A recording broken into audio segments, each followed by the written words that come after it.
Olá e boas-vindas a mais esta análise. Bom, vamos mergulhar direto nisso, porque hoje a gente tem uma tarefa fascinante pela frente. Destrinchar aquele desafio central de como definir a verdadeira competência no sistema de ensino público.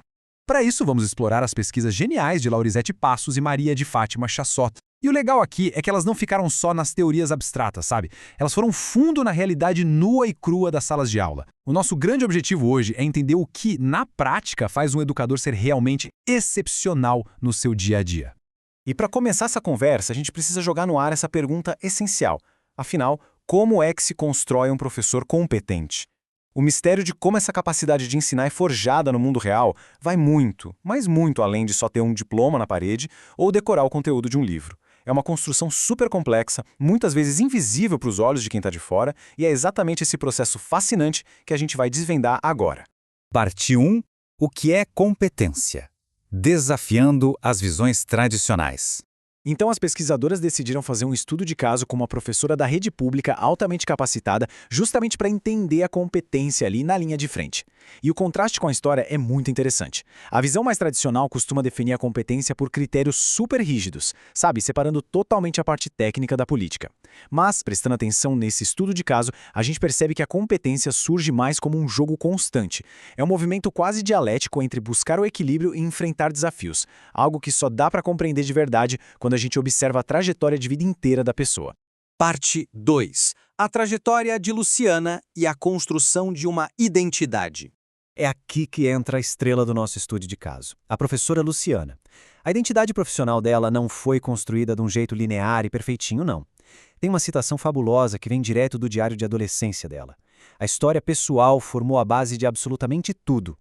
Ela relata que sempre buscou misturar a energia vibrante da mãe com a docilidade do pai.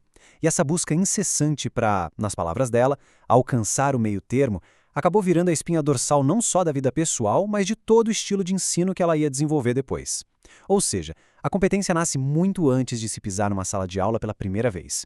Isso ilustra brilhantemente a teoria psicológica que as autoras trazem, apoiada lá no Ciampa. A identidade da gente não é algo estático, parado no tempo. Ela é movimento, é metamorfose. A professora Luciana bateu de frente com muitos obstáculos impostos pela sociedade. Teve que lidar com barreiras simplesmente por ser mulher, enfrentou resistências da própria família por querer trabalhar na zona rural. E foram exatamente essas lutas ali no mundo concreto que moldaram o eu profissional forte e decidido que ela tem hoje. Parte 3. Reflexão na sala de aula através da ação. Reflexão e ação. Mas como é que toda essa busca pessoal se traduz ali na prática, na metodologia da sala de aula? O pulo do gato é o jeito que ela instiga a mente dos alunos. Olha só que dinâmica genial de 3 passos. Logo no início do ano letivo, os alunos respondem meio que sem muito pensar por que escolheram o curso de magistério e o que esperam dele. Aí a professora pega essas respostas e guarda 7 chaves. Meses depois, lá para novembro, ela pede para a turma responder as mesmas perguntas de novo. E só então ela devolve as respostas originais para rolar aquele confronto. Gente, é um exercício brilhante. Força os futuros professores a fazerem uma autoanálise muito profunda sobre o próprio crescimento ao longo do ano. O resultado dessa abordagem reflexiva fica escancarado no feedback direto dos próprios alunos. Esse comportamento de instigar cria um ambiente onde o pensamento crítico realmente floresce, mas de um jeito muito seguro. Ela não está lá na frente só despejando informação no quadro. Ela está lá para agitar, para desenvolver seres humanos mais conscientes e confiantes na própria capacidade de pensar e agir. Parte 4. Unindo teoria e prática e o equilíbrio no cotidiano. Isso traz a gente para um desafio gigantesco. Como equilibrar as exigências chatas de um currículo com a realidade caótica da prática do dia a dia. Para entender como a Luciana tira isso de letra, a gente precisa olhar para esse conceito indispensável do Snyders, a unidade entre teoria e prática. Porque não dá para a teoria ficar flutuando no vazio, né? Ela precisa nascer da prática real, ou daquela vontade de transformar a realidade. Essa união absoluta é literalmente a pedra angular de toda a abordagem pedagógica analisada nesse estudo. E na prática, como ela faz essa união acontecer no mundo real? Principalmente através dos estágios supervisionados. Vamos ser sinceros, muitas vezes o estágio é visto só como aquela obrigação burocrática para pegar o diploma. Mas, com ela, o estágio se transforma num momento vital de síntese. Vira a ponte onde esses futuros educadores desmistificam a realidade dura das escolas e refletem coletivamente sobre o que viram. É aí que o conhecimento teórico ganha vida de verdade.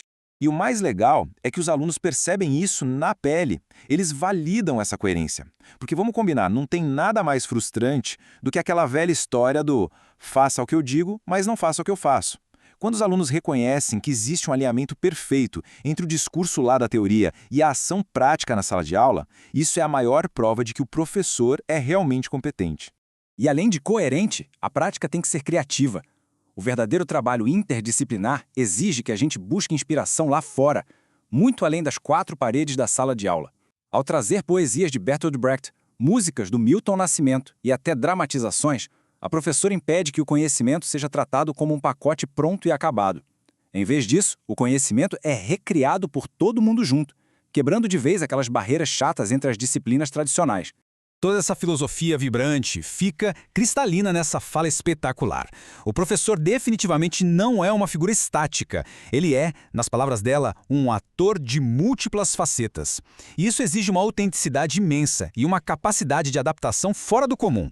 Precisa de muita coragem para se expor, para mudar de papel e se transmutando de acordo com o que a turma e as circunstâncias de cada dia exigem. Parte 5. O apelo pelo coletivo e a solidão do trabalho pedagógico. Agora a gente precisa mudar um pouco o tom e ir para o clímax dessa análise. É onde esse brilhantismo todo que a gente viu esbarra de frente com a dura realidade do sistema. A verdade nua e crua é esta. Apesar de todo o empenho e talento, o trabalho dessa professora é profundamente solitário. Fica escancarado que tentar manter uma verdadeira interdisciplinaridade é quase impossível quando uma educadora supercompetente é deixada sem respaldo institucional, trabalhando como se fosse uma ilha isolada dentro da escola.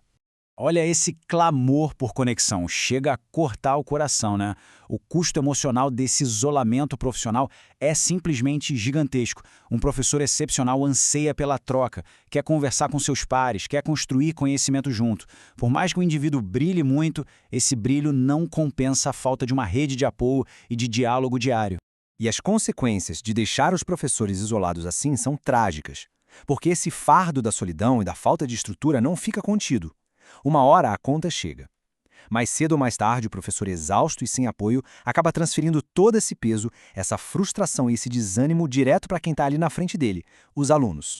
Então, para amarrar a principal lição que a gente tira de tudo isso, a competência não pode, de jeito nenhum, ser resumida a um ato de heroísmo solitário. Para que a excelência interdisciplinar floresça de verdade na educação, a consciência e o esforço de uma pessoa precisam obrigatoriamente dar as mãos com a ação coletiva e com o apoio sólido e real das instituições.